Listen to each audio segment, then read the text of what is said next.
if you recall reading The Republic, it's always stories that today me and Timaeus went to the master, and the master said the following, da da da. And I asked him, well, what about this? And then he said that, and then Timaeus said this, and then I said that, and then master said this, and then finally the master said, bang, and that was the enlightening idea that makes the whole book valuable. But it came from Socrates and not from Plato, who wrote the book. Why would he do that? Some people claim that there was no Socrates, and Plato did that in order to take himself out of the equation. Kind of like the tour guide idea, that I don't want to name the tour Farzad's tour. I want to name the tour the Grand Canyon tour, because that's what it's about. I am just taking your hand and showing you what's going on. So that is the layer of understanding, and let's get back to that. So the ones in orange, if you can't see that, let me go back to the layers.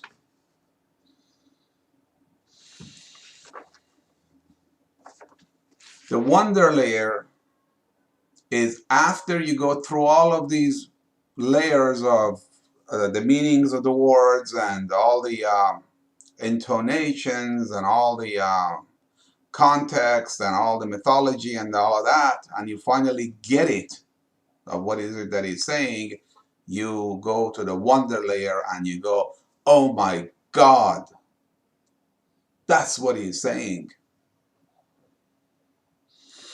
The reason that we change colors from black to orange in the layers of understanding is because after the wonder layer, the only person that can take you to the awakening layer, the love layer, the hero layer, the oneness layer, and the silence layer, the five that come after that, the only person that can take you from the wonder layer into those is you and no one else. No one else can take you through those except yourself. There are many people that claim they can do that for you, and for God's sake, do not trust those people or give your destiny or put your destiny in the hands of those people. You need to do that on your own. It's kind of like me putting you on my shoulders and telling you, if you pay me, I'm going to take you down into the Grand Canyon to show you more. No, you have to explore it for yourself. The important thing about the orange layers is basically the love layer. And the love layer is when, after going through all this poetry and all of this spiritual exercise, you feel there is something out there that's bigger than you. It's something you've been seeking all of your life. You can't describe it, name it, feel it, touch it, but it's the greatest thing that you know of, and then you fall in love with that thing. And when you fall in love with that thing starts to communicate with you. That thing starts to guide you. That is when you become without the self, and that thing will start driving you. Think about Mozart. How did he come up with this music? Did he actually try different notes until some music came out of it? Or did some overwhelming, strange, unknown, mysterious feeling sweep him by the feet, and he just wrote what was coming, just like Rumi was writing his poetry while dancing in the alleys. When you fall in love with this thing will communicate with you. It will become one with you. And then you will realize that you're an extension of it in this lifetime. And you realize that the only way to be is that of the good way, just like that little girl was with that bird. Okay. We have about a few more minutes left. We can go back to the poem and talk about it. One of the disadvantages of doing this on as a live cast is I don't get the feedback like I do when we are together. So people like raise their hand and ask a question or whatnot. But feel free to type your questions in the chat. And in the next so what we're going to do is in the next 5 minutes, I'm going to be talking about this, and I'm going to end this stream. So that it'll become part 1 and it'll get recorded as such. And then we're going to start in a few more minutes after that the second piece. And in the first 10 minutes, I'm going to go over what we did here again for the people that are new. And then we get deep into one of the poems. So let's go back to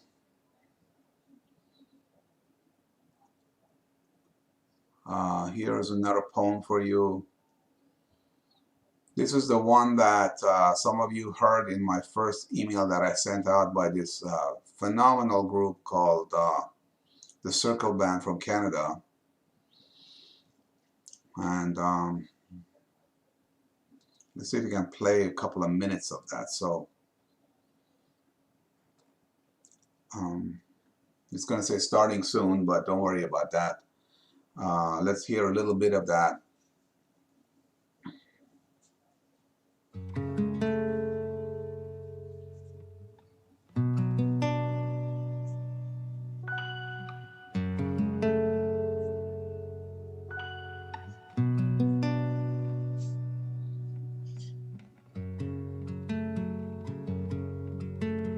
بیا بیا دلدار من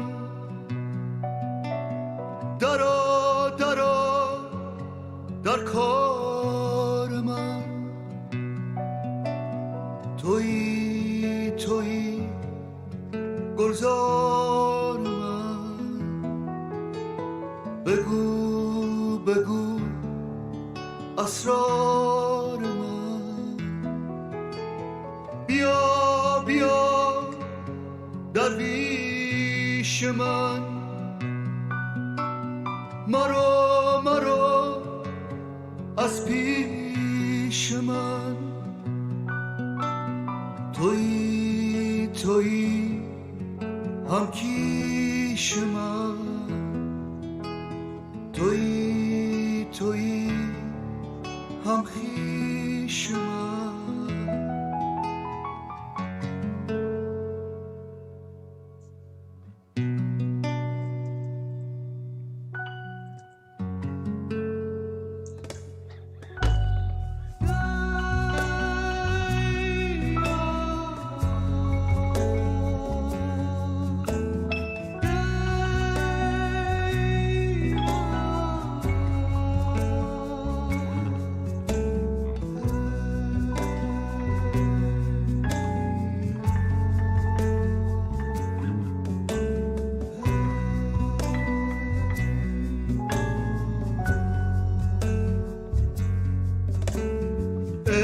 شمع من بس روشنی در خانه‌ام چون روزنی هر جا روم با من روی هر منزلی محرم شوی بیا بیا دلدار من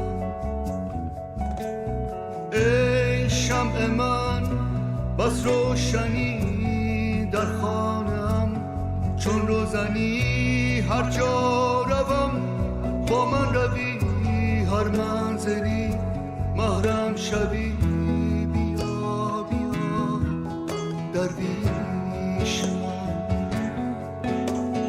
بیا بیا دلدار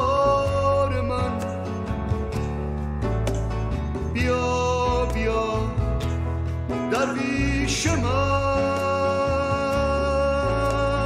مرا مرا از پیش من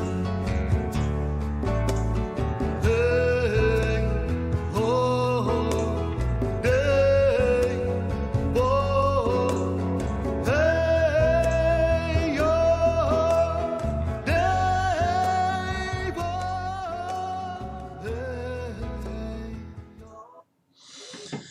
I was going to play like a minute of that, and it was so beautiful I could not stop it. So I ended up playing most of it.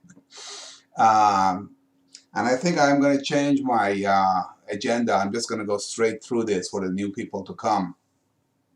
And you can stay with us if you like. I will not interrupt the stream here. So for the next 2 or 3 minutes, we can go a little bit over that poem there. And this is an interesting poem in the sense that a lot of the words are repeated twice for just the mood that he was in and for emphasis. So this is a song to the beloved. Now, a lot of people will tell you that this is a song for Shamsi Tabrizi. And if you think about those layers that I just put on top of each other, there is you, there is me, there is Rumi, there's Shams, there is teacher of Shams, there's a teacher of the teacher, and the teacher of the teacher of the teacher, and all the way up the ladder. It's at the very end of that we are talking about, and anyone in the middle also this works for, because they're also the beloved, from the student to the teacher. So it says, come to me, holder of my heart, holder of my heart. Coming into my affairs, You are my garden, my garden. Say and say, all my secrets, all my secrets. Come to me, my dervish, my dervish. Don't leave from my side, from my side, from my side. You are of my creed, of my creed. You are of my blood, of my blood. Anywhere I go, you are with me, you are with me. Anywhere I stay, you land, you land. Day and my night, you are by my side, by my side. My trap, you are the beautiful gazelle. That should be actually, in my trap, you are the beautiful gazelle, the beautiful gazelle. You, my candle, so brilliant, in my house, you like the candle, like the candle. The arrow of disaster once arrives, you are both the shield and the armor and the armor. This is so beautiful here. The arrow of disaster once arrives, the arrow as in the bow and arrow of the disaster that is aimed at you in life. Any issues, difficulties, problems that you may have in life, is telling the beloved that you are the shield and the armor, protecting you from that arrow. My patience you disarrayed, my sense you pirated, Where do I hide the heart? In heart stealing you. In heart stealing, you are limitless, limitless. You, my pride, my sultan, commander, and my leader, when my side you desire, illuminated become my eyes. Wherever you are is Eden, wherever you go is bliss, like the shadows of the midday, victory and triumph, run to you. This is talking about the shadows during the noon that keep growing. And it's saying that victory and triumph run to you, just like those running shadows. God's light, your companion, safe and safety always with you, benevolence and guarding of God, continuously upon you. Thank you everybody for being with us in this first episode of our Rumi season. and we will get you the recorded links as soon as they're available. I think it's going to be in a few minutes. It's going to be in the same URL that you came to. Some of you may be new. We're going to wait a couple of minutes to get everybody in for the second session. Sonia says, would you please send a link to that song? Let me see. The link to that song is on YouTube, and I'll take a minute to find it. It's called the Circle Band, YouTube.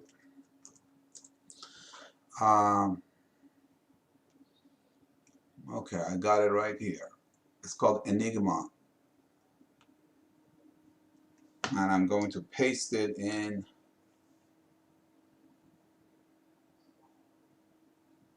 sign in to chat. Okay. Where are you, chat? Here we go. There you go, Sonia. And the other question is, what do you think was the quiche of Rumi? Do you think he believed in an Abrahamic God, or did he keep it vague and not to lose the audience? So this is my opinion, and maybe right, maybe wrong. Prior to meeting Shams, he was a devout Muslim. No doubt about that. He was teaching Islam, which is an Abrahamic religion, and he believed in that God. After the meeting, he realized that all prophets and all religions and all creeds and all beliefs in something above and beyond us are all the same. It's just that we're calling them different names. And if you go back to that, seize the wisdom and forget the wise man, all the wise man is all of those names that we cling on to. So I hope that answers your question. All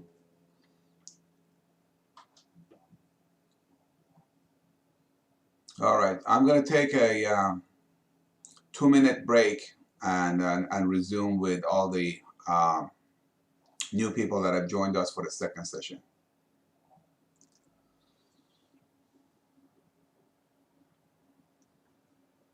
And there's like a 20-second delay on this thing, so sometimes I get notified by you that I have no sound. In any event, for those of you that are joining us, I welcome you. I'm hoping that this Rumi session, in addition to making you more aware of the love of Rumi, influences you in such a way that your love for the people you love, for all humans, and in particular for yourself, becomes much grander, and you live a more colorful and more meaningful life as we go forward.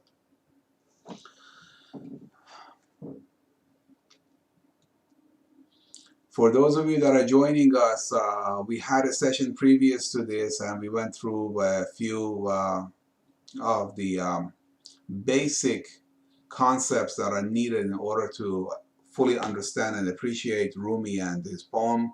This particular session, I'm going to devote maybe 5 or 10 minutes to make sure that you're all on board with that, and then we're going to spend the bulk of the session on the poems themselves. I don't see any more no sound chats, so I guess the sound is good.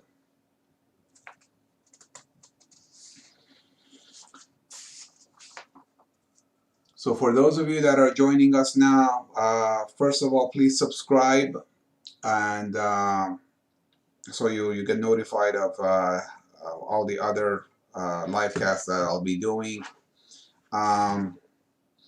I spoke a little bit about myself. For those of you that don't know me, I came to the US when I was 14 years old. That's a long time ago. In 1973, I arrived at LAX. And I've only been back to Iran maybe for 2 weeks during this entire 4 or 5 decades. Um,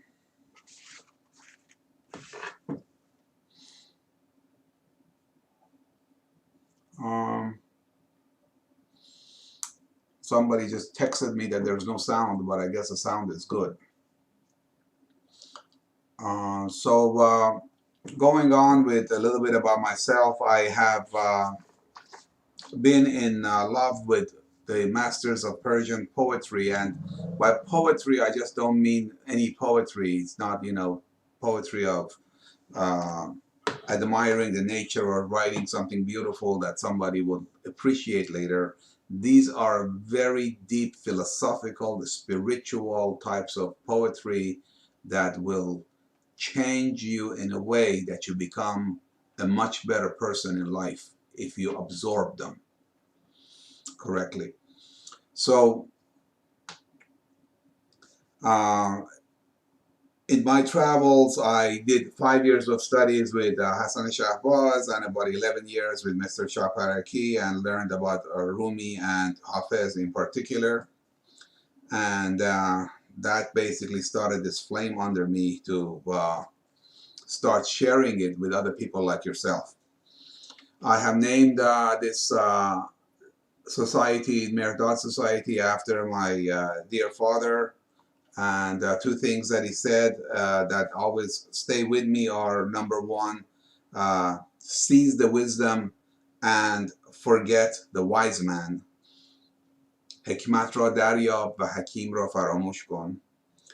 And the other one was, if your heart is in the right place, all you say is gold. اگر نیتت درست باشه هر چی بگی طلاست. And the first one is the path to connecting with the word or with the beloved, as Rumi calls it. It's that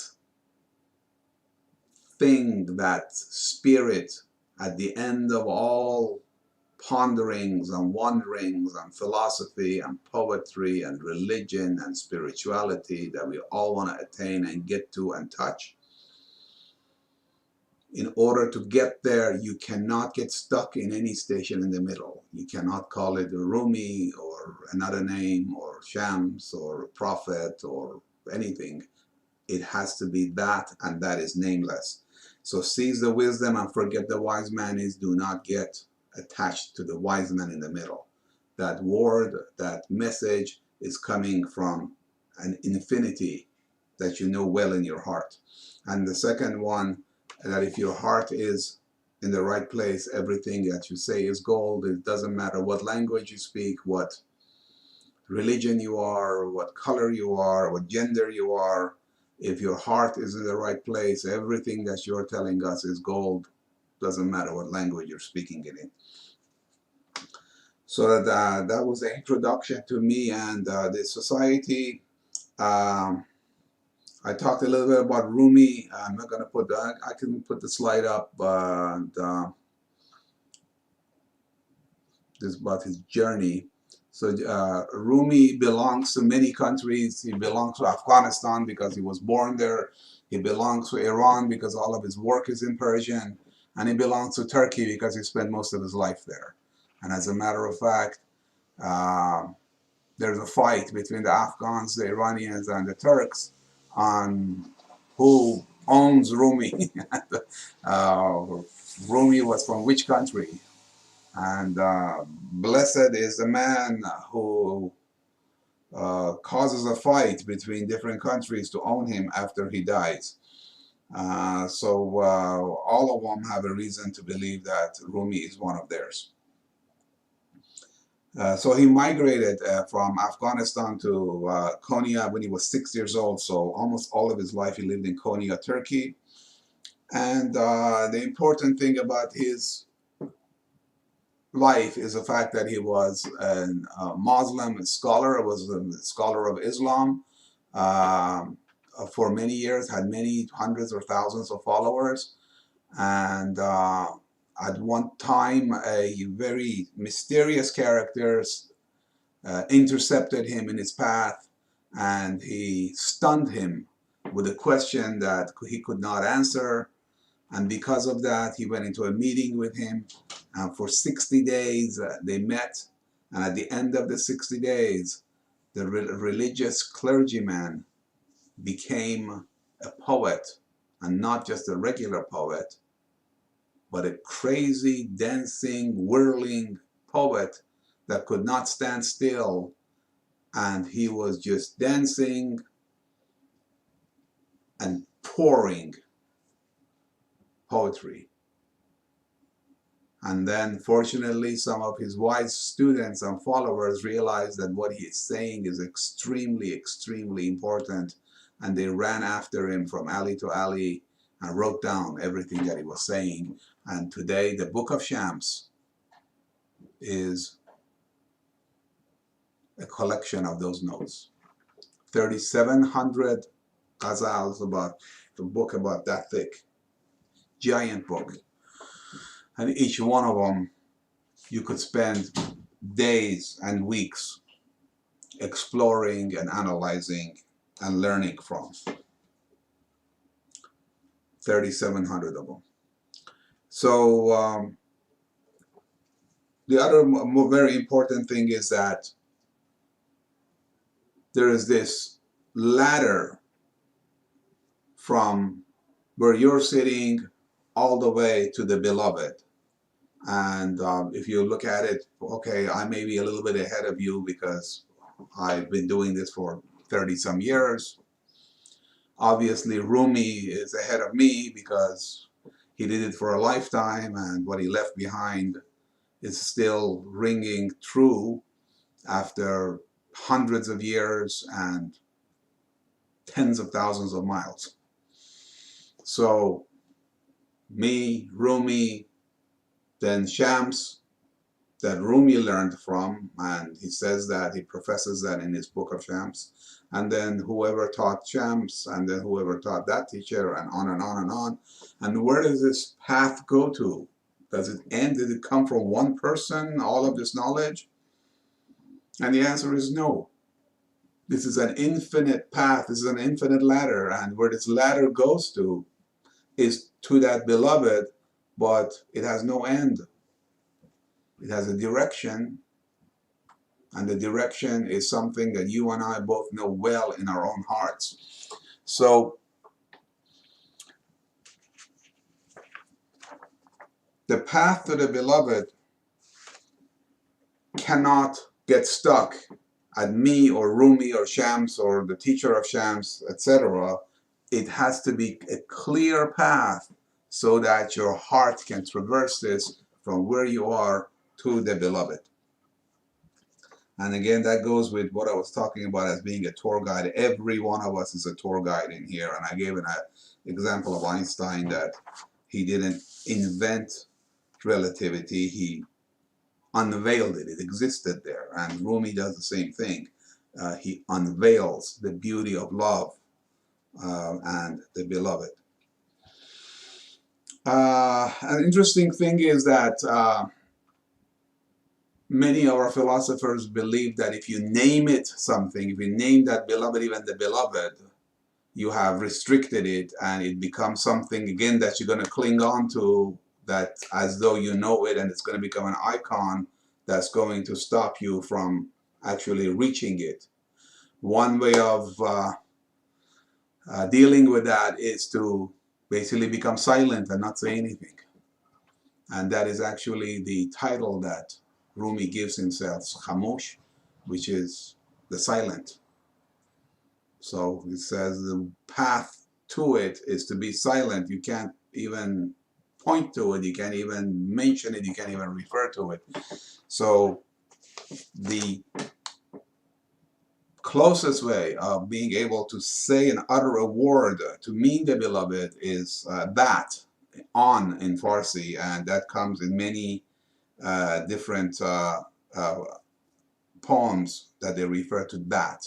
A man, a man. On in Farsi means that, and on, which means that which you and I both know, but that's all we can say about it. I think those were the most important parts of what we covered before. So let's go on and talk about the poem itself and get into it a little bit more closely. So a couple of things for the YouTube viewers. Go to full screen so you see the words better, and subscribe if you haven't done so already. So this is a poem. Actually, it's two pages. The second page is not all that long. It's just a few more verses.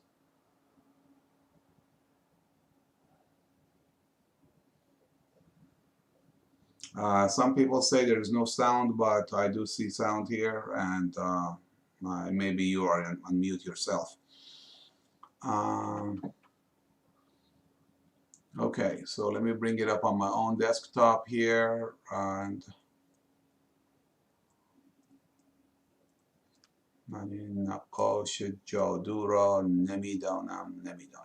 so what I'm going to do is I'm going to go line by line in this poem, and I'm going to read you the translation that I did this about a year ago. And once you kind of get a feel for it, and make sure you ask me any questions regarding the poem in the chat box. Once we get a hang of it and learn it, then I'm going to read it in Farsi, and you can basically follow it in English.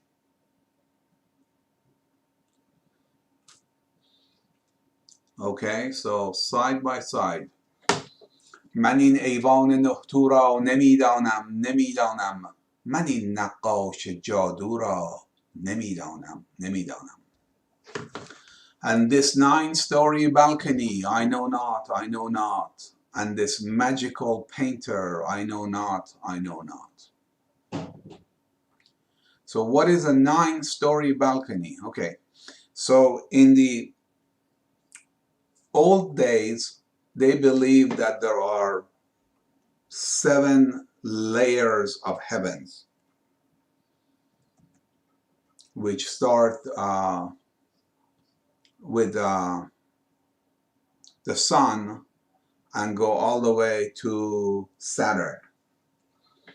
One way of remembering those 7 layers of the heavens is to go and look at the weekdays, the weekday names. Now I'm a little washed out here. Let me see if I can fix this. I'm going to put something up for you to look at while I do that real quick.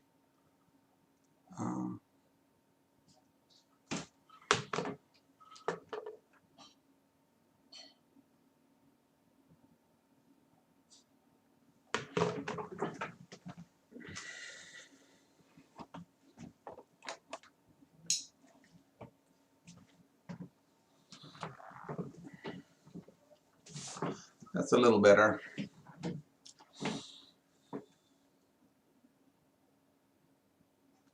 Okay.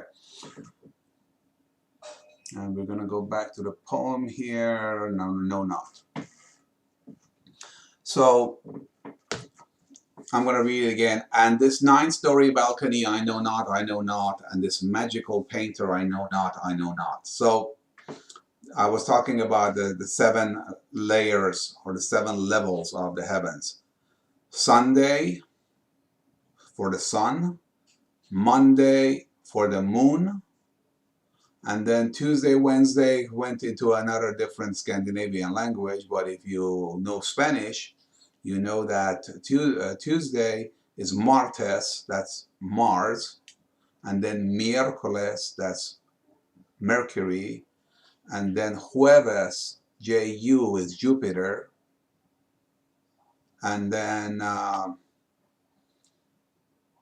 Viernes, V-I-E, which is Venus, and then we come back to Saturday in English, which is Saturn.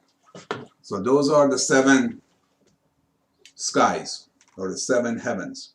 And then there is this place that we're standing on ourselves, which is Earth. And then beyond Saturn, there is an infinity. In Farsi, it's called Arsh. And between Earth and Arsh and the 7 heavens, you get 9. And this is this 9-story balcony. And this is the wondering that Rumi is doing, and saying that, and this 9-story balcony, I know not, and this magical painter, I know not. Now, who is the magical painter?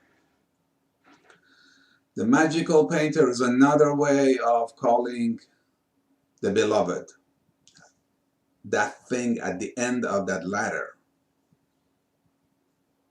And if you really think about it, this life that we live in is a series of magical paintings. Everything is a magical painting. The animals, the river, the snow, people, ourselves, love, unity. Just this entire life, every single frame of it is a magical painting. And who did this magical painting? It's the magical painter. Rumi says in one of his poems, actually this is another song by the Circle Band, that he says, did you ever see a painting that ran away from its painter? So why are you running away from the magical painter? All right, so enough on the first 2 lines. And this 9-story balcony, I know not, and this magical painter, I know not. من این ایوان نقطو را نمیدانم. من این نقاش جادو را نمیدانم. Tells me, who tells me? The magical painter tells me, don't go anyway. You know better, come this way. And that way of no ways, I know not. What is this way of no ways? The way of no ways is that undescribable direction up the ladder that we cannot name anything, because if we name it, we have lost it. So there is a direction, there is a way, but it is the way of no ways. Keeps yanking my leash, keeps agonizing me, and this kindest cruel, I know not. How well we all know the kindest cruel. This beloved can be cruel and it can be very kind. It has both aspects wrapped into one. It keeps agonizing me. So all the difficulties, all the learnings, all the wounds that I encounter in this journey of life, and is wondering, why is it that it's kind and it's cruel at the same time? Why does it keep agonizing me? Why does it yank my leash? My soul eternally seeks joy. It won't rest without a dance. And this joy-seeking soul, I know not. So it's questioning, why is it that his soul is so into this dancing and into this joy? Why do we want joy? Why are we pursuing joy and happiness? And that question is not a trivial one. It's something to really think about. It's like when Newton asked, why does the apple fall? But that thing in the sky, that moon, why doesn't that fall down? And looking at it from a completely new vantage point, he came up with the 3 laws that basically describe it all. I see a lion, the universe, its herd of deers. And who is the lion here? Or did I read this in Farsi? I did not. مرا گوید مرو هر سو تو استادی بیا این سو که من آن سوی بی سو را نمیدانم. That was this one. And then the kindest cruel was همی گیرد گریبانم همی دارد پریشانم من این خوشخوی بدخو را نمیدانم. And then the lion one becomes یکی شیری همی بینم جهان پیشش گله آهو که من این شیر و آهو را نمیدانم. And in this case the lion and the deers are, the beloved is the lion and we are the herd of deers. And he's saying, okay, what is this configuration about, that there is this lion and there is this herd of deers? What is going on here? This entire thing, although it's saying that I don't know and I don't know, is provoking your imagination to ask these questions once again from scratch, just like you did when you were 4 years old and you were asking all of these questions about who am I, what is going on here, what are these things that I see. And that is the type of thinking that you need in order to become yourself again and get a feel for what is it that it used to be like, so that you open up yourself to the love of the beloved. A tsunami has washed me away, made me a seeker in a channel. And this tsunami and this channel I know not. مرا سیلاب بربوده مرا جویای جو کرده که این سیلاب و این جو را نمیدانم.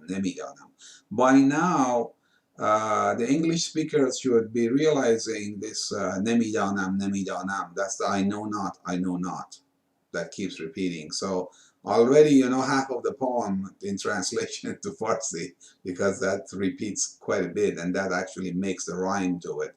نمیدانم is I know not. So what is the tsunami about? The tsunami could be interpreted as Shams Tabrizi and his revolution that he implanted in his mind, that made him become a seeker. And again, he's questioning that, of this tsunami and this channel that I don't know what this is all about. And again, wondering and pondering. Like a child, I am lost in an alley and a bazaar. And this alley and this bazaar, I know not. چو طفلی گم شدستم من میان کوی و بازاری که این بازار و این کو را نمیدانم.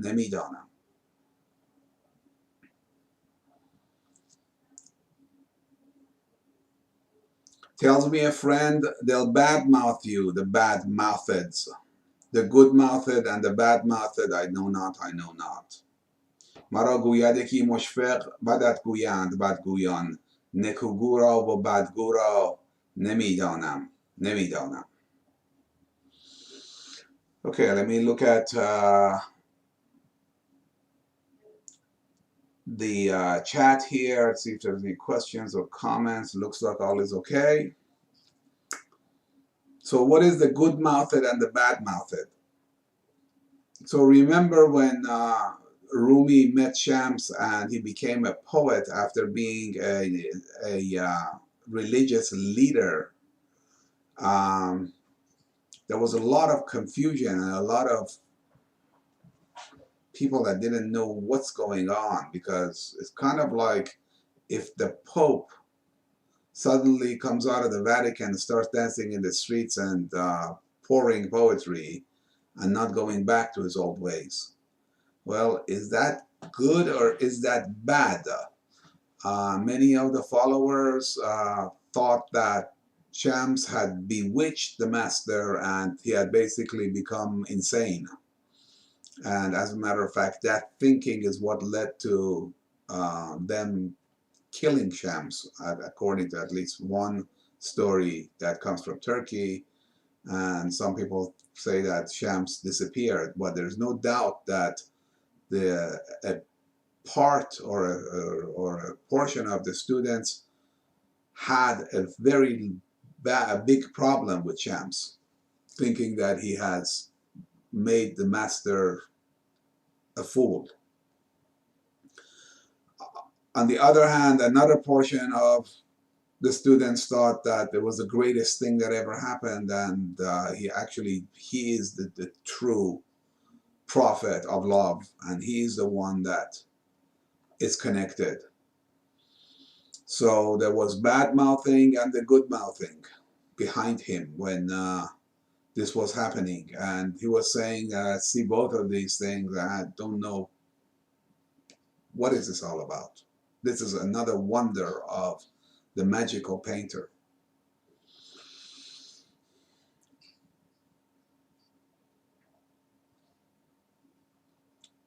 Earth like wife, heavens like husband, eats offsprings like cats, and this wife and husband I know not, I know not. So uh, cats are known to eat their offspring, especially after the delivery, because the mother at times doesn't have anything else and it's going to die if she doesn't, so it eats the offspring.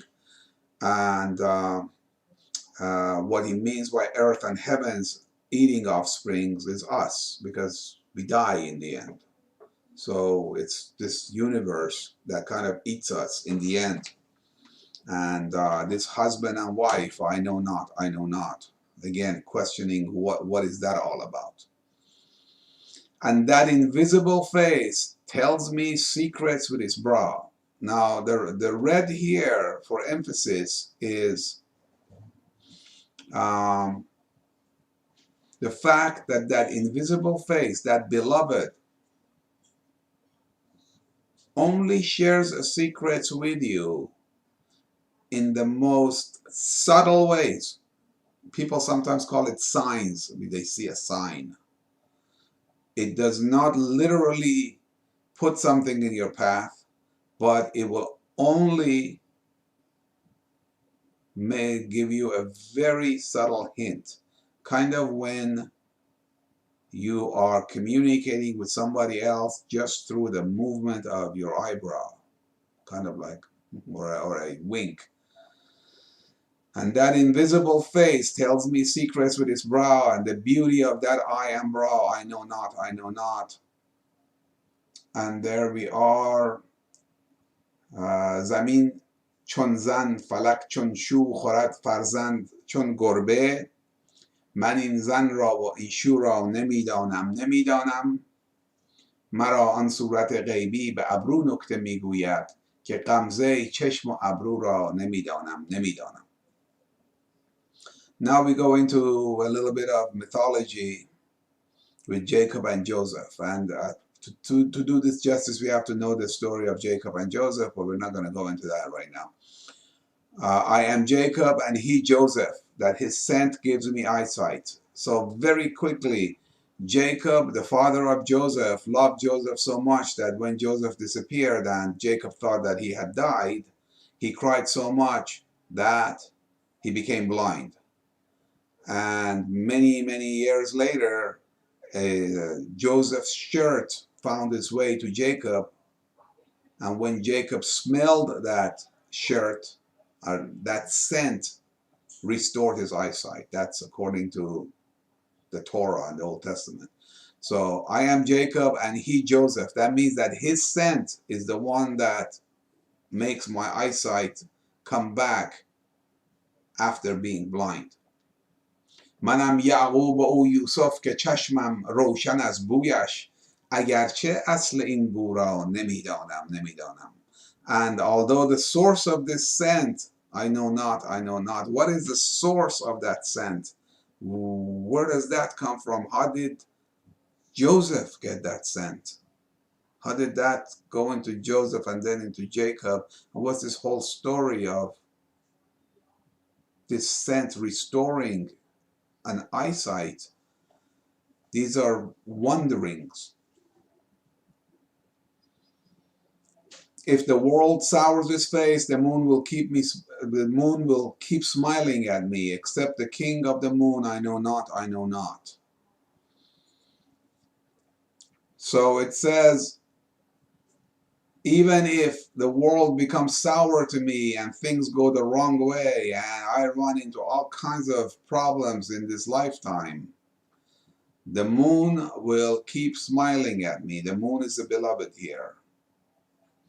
And except the king of the moon, except the beloved, I know not, I know not. That means I have my eyes on the beloved, and I know it, and I feel it, and I'm part of it, and I'm one with it. And regardless of what happens, I'm going to hold on tight with it. جهان گر رو ترش دارد چو مه در روی من خندد که من جز میر مهرو را نمیدانم. From the mighty's hand and arm arrows keep flying. That hand and arm I know not, I know not. That means from the beloved's hands, all the time there's arrows coming to us. Now, those arrows can be good or they can be bad. Taking them whichever way, all the good things and the bad things that come to us from up above, that hand and that arm, I know not, is confessing that he doesn't know why they are coming to it. And again, these I know nots are there to, from the beginning, from once again, shake you up and start questioning everything around you and not take this life for granted that it is what it is. It is not what it is. This is the most amazing, the most mind-boggling experience that anything could ever have, this thing we call life. Nothing is ordinary about life, and nothing should be taken for granted. We should be questioning everything all the time and being startled by every minute of everything that's going on around us. That's the path to waking up.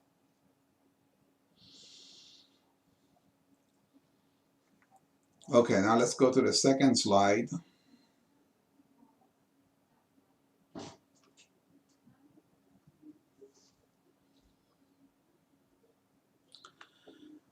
You say, stare not at the six ways, fly to the wayless way.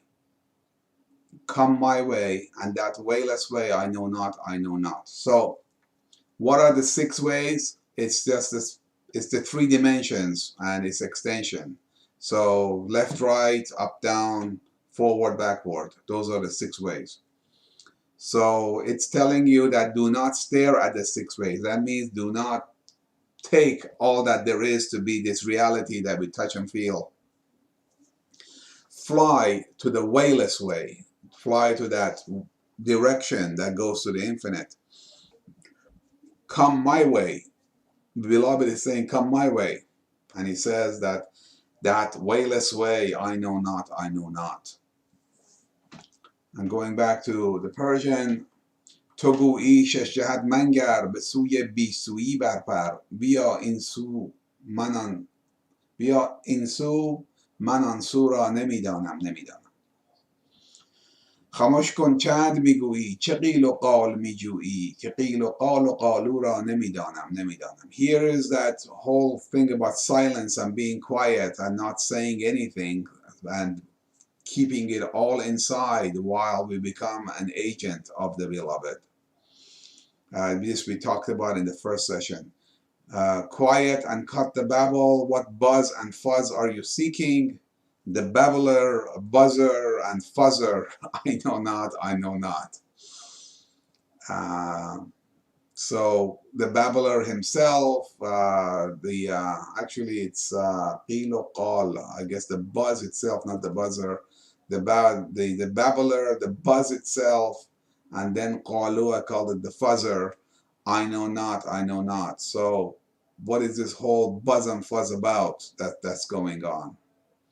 He's even talking about this particular poem as it's being said. He's questioning what is all this about, this babbling, what's going on with it. اگر صد منجنی غاید ز برج آسمان بر من به جز آن برج و بارو را نمیدانم. If 100 catapults, you know, these catapults that you see in like medieval times, that they catapulted these giant balls of fire into a fort. That's the kind of catapult is talking about. If 100 catapults fall from the skies upon me, except that fort and tower, I know not. Very important verse here, saying that regardless of what happens in this lifetime, no matter how bad things get, no matter how difficult things get, no matter how catastrophic things get, the only thing that I know is that fort and that tower where the beloved lives. And then this particular poem ends with a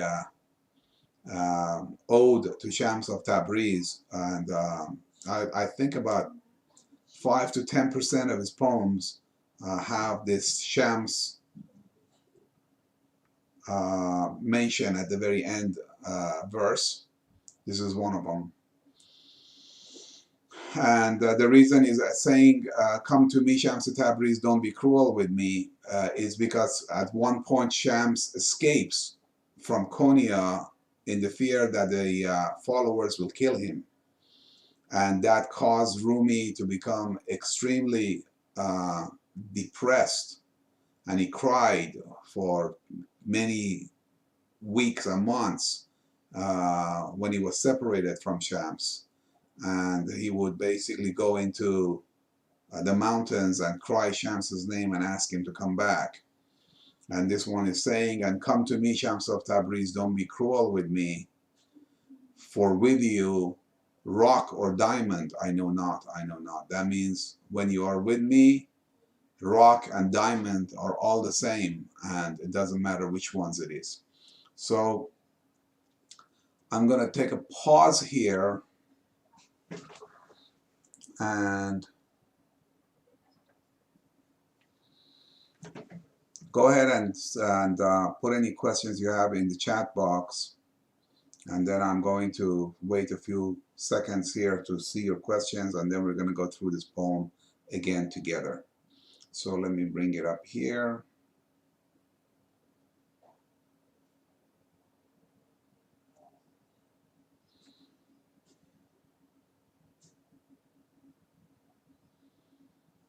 Okay, if there are no questions, we can go ahead and actually recite it, first in English and then in Farsi.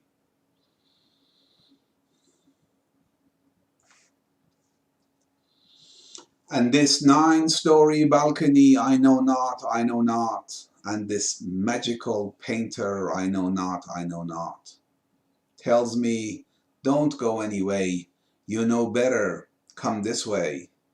And that way of no ways, I know not. Keeps yanking my leash, keeps agonizing me, and this kindest cruel, I know not.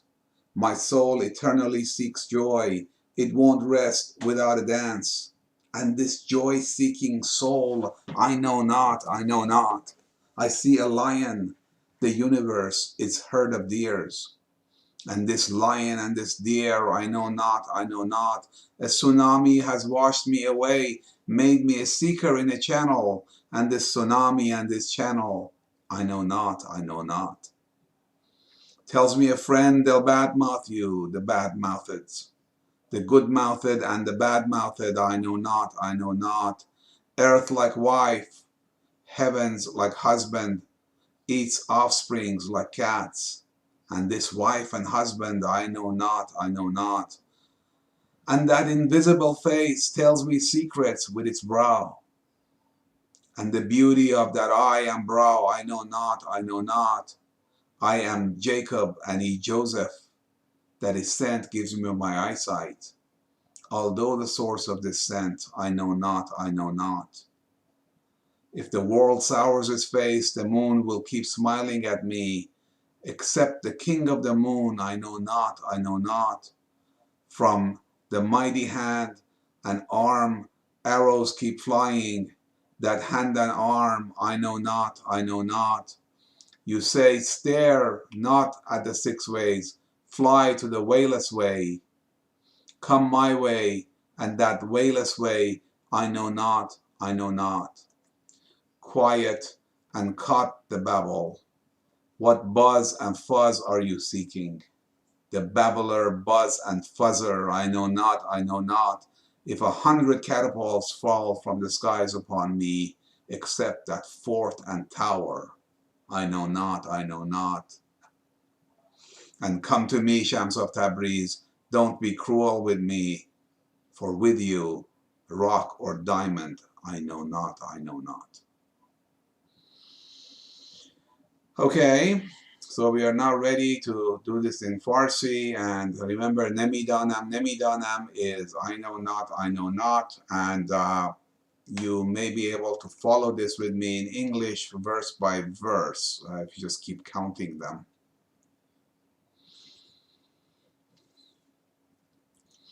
من این ایوان نه تو را نمیدانم نمیدانم، من این نقاش جادو را نمیدانم نمیدانم. مرا گوید مرا هر سو، تو استادی بیا این سو، که من آن سوی بی سو را نمیدانم نمیدانم. همی گیرد گریبانم همی دارد پریشانم، من این خوشخوی بدخو را نمیدانم نمیدانم. مرا جان طرب پیش است که بی مطرب نیارامد. مرا جان طرب پیش است که بی مطرب نیارامد. من این جان طربجو را نمیدانم نمیدانم. یکی شیری همی بینم جهان پیشش گله آهو، که من این شیر و آهو را نمیدانم نمیدانم. مرا سیلاب بربوده مرا جویای جو کرده، که این سیلاب و این جو را نمیدانم نمیدانم. چو طفلی گم شدستم من میان کوی و بازاری، که این بازار و این کو را نمیدانم نمیدانم. مرا گوید یکی مشفق بدت گویند بدگویان، نکوگو را و بدگو را نمیدانم نمیدانم. زمین چون زن فلک چون شو خورد فرزند چون گربه، من این زن را و این شو را نمیدانم نمیدانم. مرا آن صورت غیبی به ابرو نکته میگوید، که غمزه چشم و ابرو را نمیدانم نمیدانم. منم یعقوب و او یوسف که چشمم روشن از بویش. منم یعقوب و او یوسف که چشمم روشن از بویش، اگرچه اصل این بو را نمیدانم نمیدانم. جهان گر رو ترش دارد چو مه در روی من خندد، که من جز میر مه رو را نمیدانم نمیدانم. ز دست و بازوی قدرت به هر دم تیر میپرد، که من آن دست و بازو را نمیدانم نمیدانم. تو گویی شش جهت منگر، تو گویی شش جهت منگر، به سوی بی سویی برپر. بیا این سو من آن سو را نمیدانم نمیدانم. خمش کن چند میگویی چه قیل و قال میجویی، که قیل و قال و قالو را نمیدانم نمیدانم. مگر 100 منجنیق آید ز برج آسمان بر من، به جز آن برج و بارو را نمیدانم نمیدانم. بیا ای شمس تبریزی مکن سنگین دلی با من، که با تو سنگ و لؤلؤ را نمیدانم نمیدانم. I would like to thank you all for spending your time with me, and I hope that this has been useful for you. I will be doing more of these in the near future, and make sure you subscribe to the channel and also tell your other friends about it. I apologize for this camera that's gone white. I don't know why it keeps fading away. but we'll have a better camera next time. And this is the end of the live cast. Let me know if you have any suggestions, and I would very much like to see you in the next session. By the way, if you have not uh, registered in the roster, please do so. I'm going to put the forms URL in the chat box here. I just did that. You can go ahead and do that. I don't know exactly when I'm going to be doing it again, but it'll be soon. And as soon as I get some time to set up this camera and whatnot, and prepare another session for you that hopefully will be meaningful. And my greatest hope is that it stays with you. It will keep you thinking about these concepts, and it will grow in you. If you give it the chance, Rumi can grow in you and can make your life and your experience of life a lot more enjoyable, interesting, and give it a new meaning. Love you all, and look forward to seeing you soon again. Bye-bye.